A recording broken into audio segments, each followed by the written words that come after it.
Now, who was it that started Ingrebretsen's? If Ingrebretsen's is 70 and you're 70, who just started it? My dad started it the year I was born, so easy to keep track of it that way, you know. And then he had a partner, Al Olson, for many years, and Dad retired in 53, and Al and I bought Dad out then. So it's been going like that since then. It was basically a meat market, but he had Scandinavian items. He sold a lot of Lutefisk and herring and same type of thing, but not nearly as much as we have now. We have much more variety now. I mean, over the years, it just kept getting more and more. So, but basically, it's the same. Although we sell more of our own homemade. Well, when I started, we only made two different things. One was a Swedish sausage and a cream sausage, or like our Medister sausage, and those were the only two things we made here. And we had a little hand crank stuffer that we made the sausage with, and that was it. But now, one by one, all these items that we used to buy from other stores and sausage companies, they all went out of business, so one by one we'd pick up recipes and make it ourselves. Now we make everything here, right here. So that's the biggest change, and that's why we're still in business, because of our own homemade specialties. They've kept us in business. The meat business isn't like it used to be years ago. That has slowed down. And but luckily, this is the only place in town where they can come and get all these good Scandinavian specialties.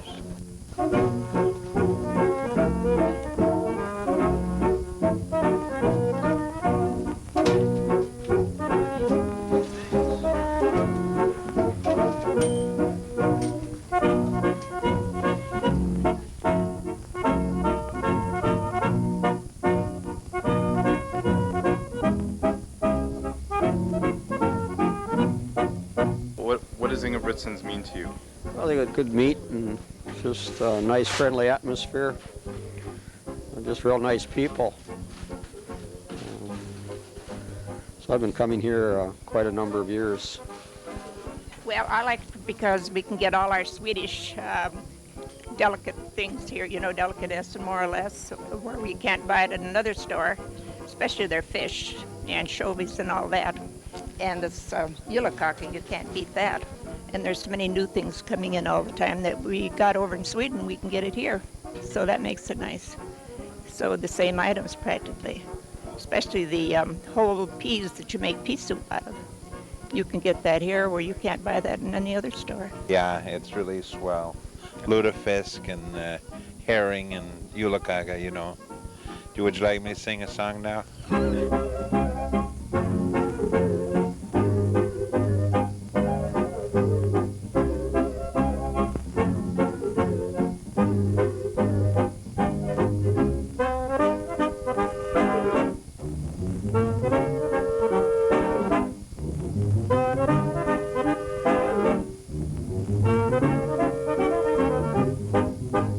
Well, I was born in Norway, so I kind of like the food. That's one main reason, I guess. They make a lot of homemade sausage, kind of the same like we have in Norway. And like I said, they import the fish, and it's then they have all these fish cakes, and which I like. That's one of the main reasons. Buy some chocolate once in a while, and so they import it from Norway. So would you say like that this might have helped to ease the transition between Norway and... Oh, I think so, definitely, yes, sure. Go and buy some, well, the same kind of food we had over in Norway, so that helps a lot. Yeah, my grandpa came from Norway when he was 15, so I noticed the goat cheese and that he used to eat. that we used to stick up our nose at when he ate. I knew Bud when he was a little boy, and I lived in Ingrebretsen's old house for a while. My husband practiced dentistry right on the corner of Bloomington and Lake Street, so I feel I'm part of, I feel I'm part of the family. They were all at my wedding, and I could go on and on and on. It's nice to be here anyway. I get picked on because I'm a Swede, but like Warren Dahl, he isn't here today, huh? You know, he did one thing right in his life. He married a Swede. He's Norwegian.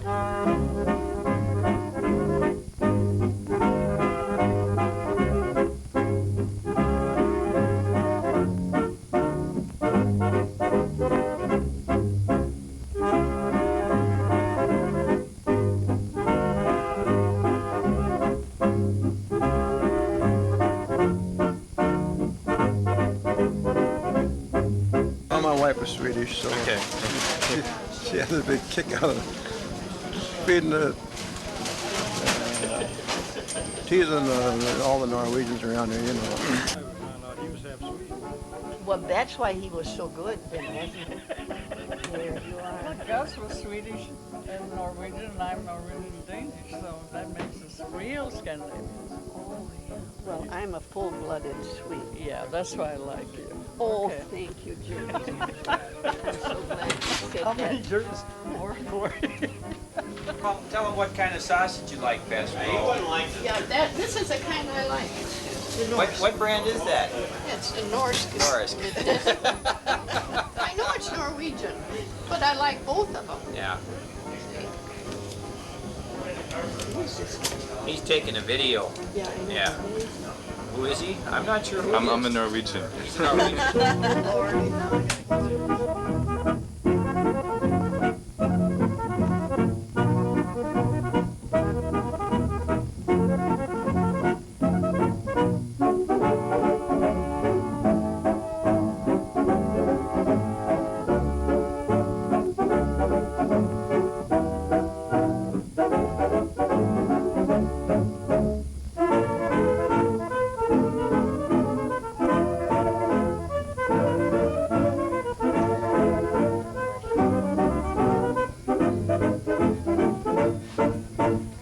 So is there anything special about Scandinavian sweaters?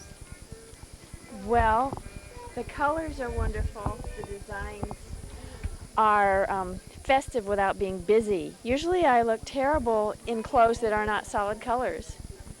But these patterns are these aren't busy been around somehow. for so long, probably.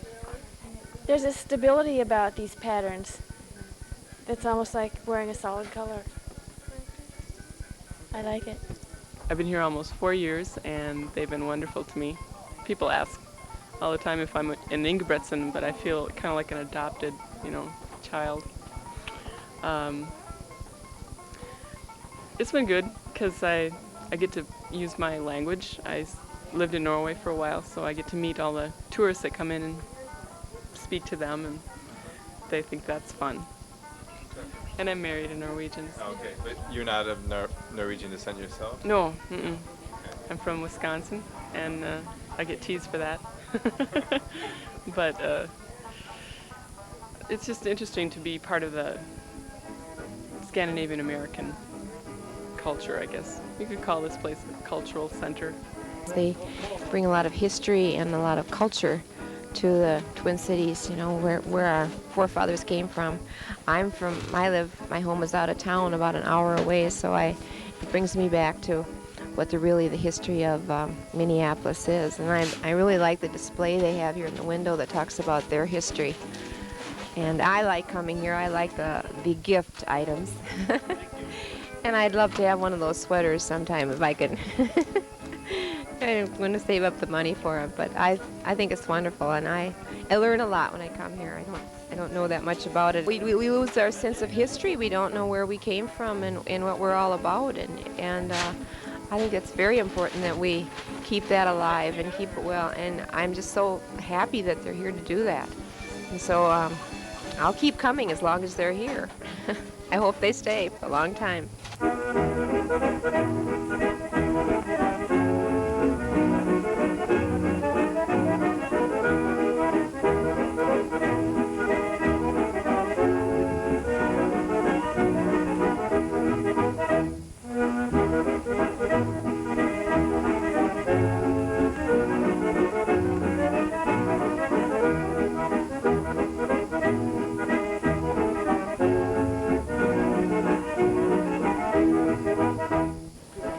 looks like a refrigerated case, and before that, the first case was just a marble slab with no refrigeration. The only refrigeration was in the walk-in cooler, and that was a box of ice in the wall, and that was it. So when did the refrigerated coolers come in? Well, here it had to be in the early 20s. And then these, like I said, these were put in the 30s, early 30s. So these have to be almost 60 years old. They don't look that old. No, it takes a little work to keep them up.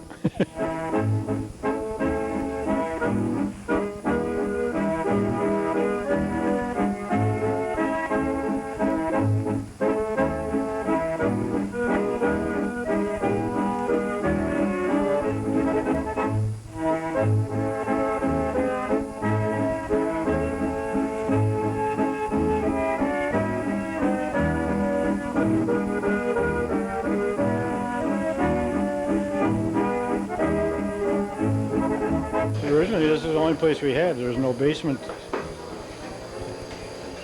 set up. There was no kitchen in the basement then. It was just had a hand stuffer, and that's all they used up here. Little small grinder. But he needs all the expensive equipment, so otherwise you can't do anything. We're big time now. Lot bigger. Yeah, no, we got big kitchen downstairs. We'll make say a week we'll make 2,000 pounds of Swedes a day and 2,000 pounds of meatballs per day.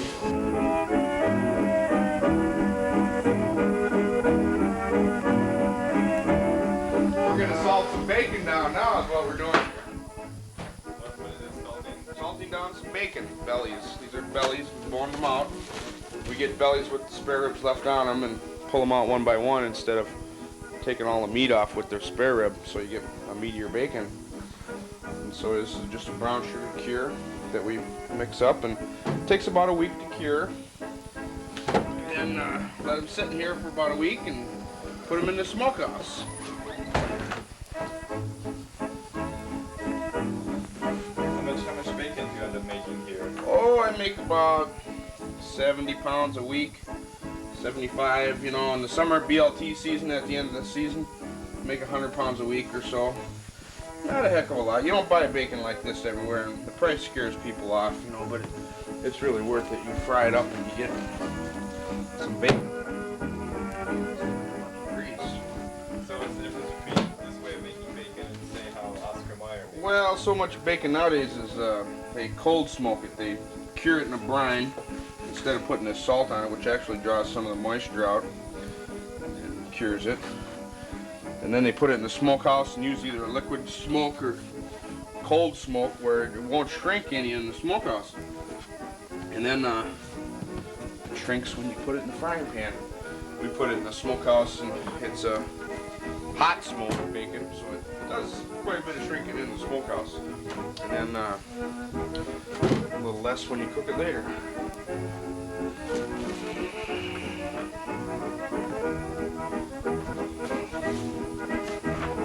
This is some of it up there that's done.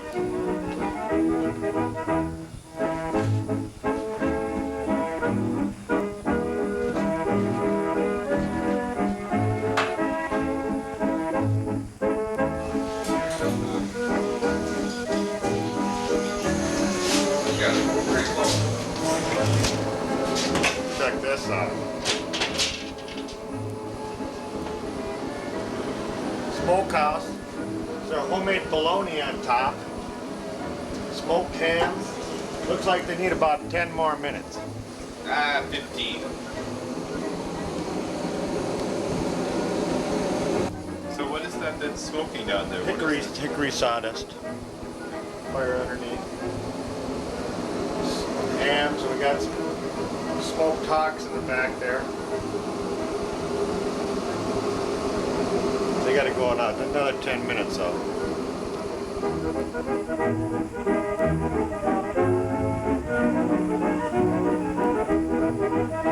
My parents used to always make, and my grandparents used to make blue pulsa. but you need to have fresh drawn blood from an animal to make the sausage, and you can't do that anymore. So, and Ingrebretsen's is one of the few places where you can get it. Have you been coming here long? Has your family before you? Oh yeah, I don't know how many years, but I live in Winona. I drove up from Winona to get my supplies. Well, I used to live in Minneapolis until 23 years ago, and then I moved to Seattle. So I'm home. I'm visiting right now for the 100th anniversary of our church, St. Luke's, today. And but every time I come to Ingrebretsen's because I know we have lots of goodies, and I take them home with me. We just visiting out of curiosity because this is a Norwegian store mostly, and we are Norwegian, so that's why. Lauren, how you doing? So and it's very interesting to find Norwegian products there. So we enjoy it actually. Did you expect to find a store like this? No, I didn't do that because I've seen some Norwegian food other places in the United States, but not so extensive as it is here. So it's impressive. No matter where you, seems like no matter where we go, we find people who know about Ingrebretsen. That's always nice to see too. Any place in the country, it's amazing. Just had people buy stuff to take out to California. You know, that's a small world. I think the funniest one was when a number of years ago a woman bought Swedish sausage to take to Sweden. That's kind of flattering.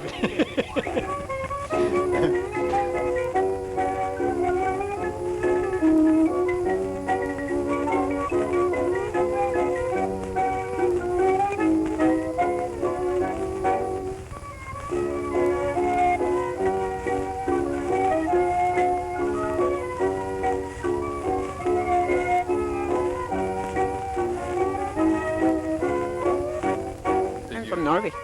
Did you move here when you were Young, yeah. So, there's Swickles, but I do like it here, I tell you. I like it, the meat here. They have the best meat and meat mixtures, sauces. Are you of Scandinavian descent? Yeah, I'm Scandinavian, I'm Swedish. Did you come from Sweden or you're? Yes, I did. 1927. His name is David Lundquist. He came over from Sweden in 1911 when he was 20 years old. As I said, he's going on 101 now. I guess I've been in and out of here for, a long time. This lady is from Sweden, and she's shopped here quite a longer than I have, I guess. When did you come to the U.S. then from Sweden? 1919. I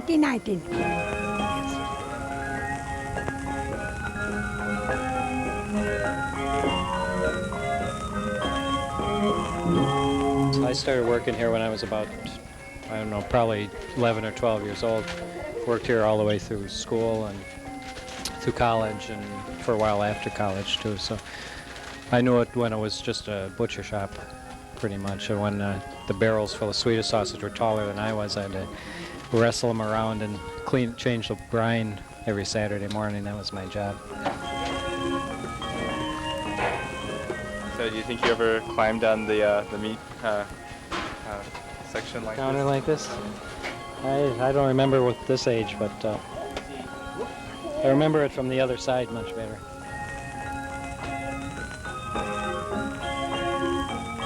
Summertime business is slow now compared to what it was in those days because then they only had, the icebox era. They had to buy meat fresh almost every day or two.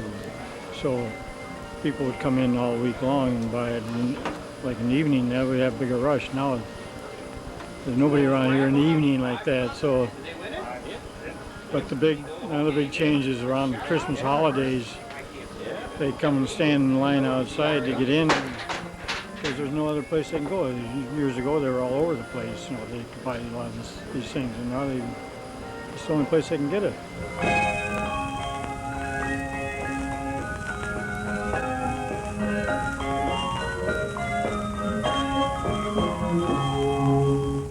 relatives in Norway, if they have lutefisk now, and they say, no, we quit eating that stuff a long time ago.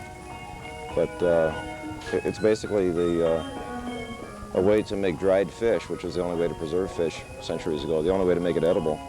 Soak it in lye and it softens the meat. Then you have to get the lye out, of course, to make it edible again. But it's a tradition in this country. Why do you think it's hung on here and it hasn't so much in Scandinavia? Oh, we all look for our roots, you know, to go back. And people over there, once they got refrigeration, they had no need for it anymore. So, but the people that came over here on the boat in the 1800s, they had these little things they'd like to hang on to.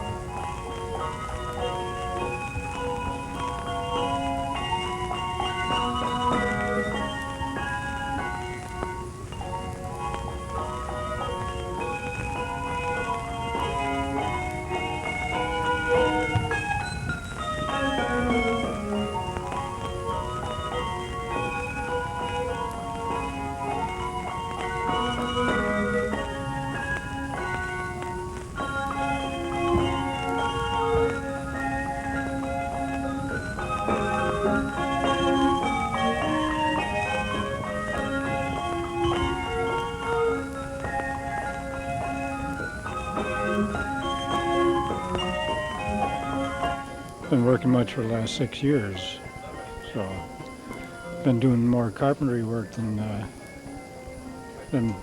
wood butcher instead of a meat butcher. Was it a pretty tough decision to decide to retire from here? No, it started out, we bought along with Julie and her husband, we bought a duplex over near Lake Harriet, and we bought it with the idea of redoing it ourselves. So as we went along, it got worse and worse, and more work and more work. So it took the more time I could get off, the better it was. So that's when it started.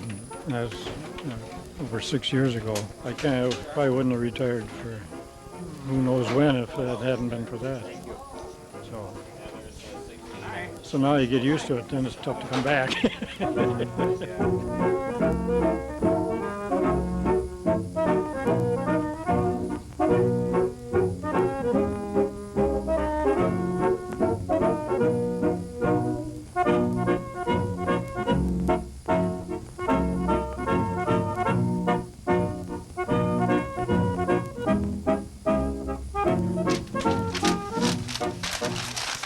Pull it all out, clean it up.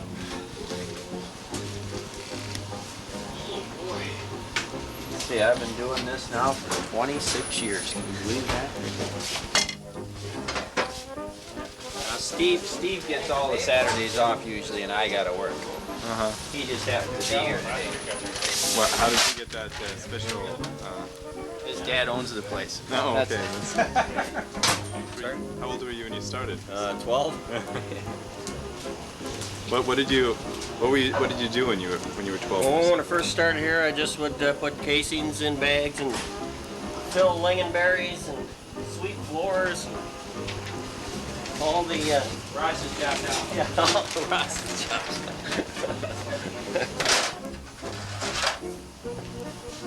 Back in the good old days.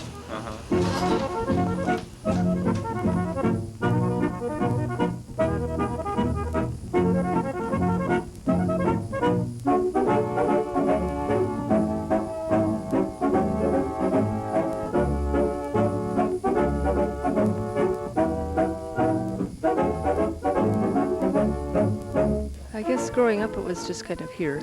You know, I didn't pay a lot of attention to it. But of course when I started working here 17 years ago, 1974, for me it was a process of discovering my roots too. You know, learning, I had to learn about all the Scandinavian stuff that we sell here, and the needlework and all the crafts and traditions and everything. One of my favorite reactions is when people tell us we have more Scandinavian things here than over there.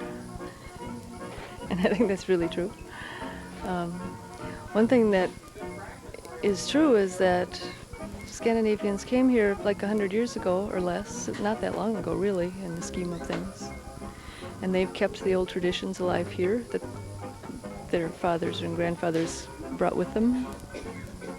While over in Scandinavia, they've gotten modern, and so they've lost a lot of it. So in a way, we're a lot more old-fashioned here and a lot more in touch with the old ways than a lot of Scandinavians are. And people really like that. And they come here. Can you stop a sec? Oh, so good. They come here, they really appreciate seeing the, the really old stuff that hasn't changed in many, many years and that they remember from their childhoods. They get real nostalgic.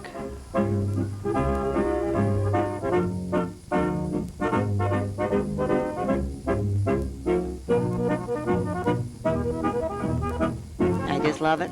It's the very best store in the world. Is that enough?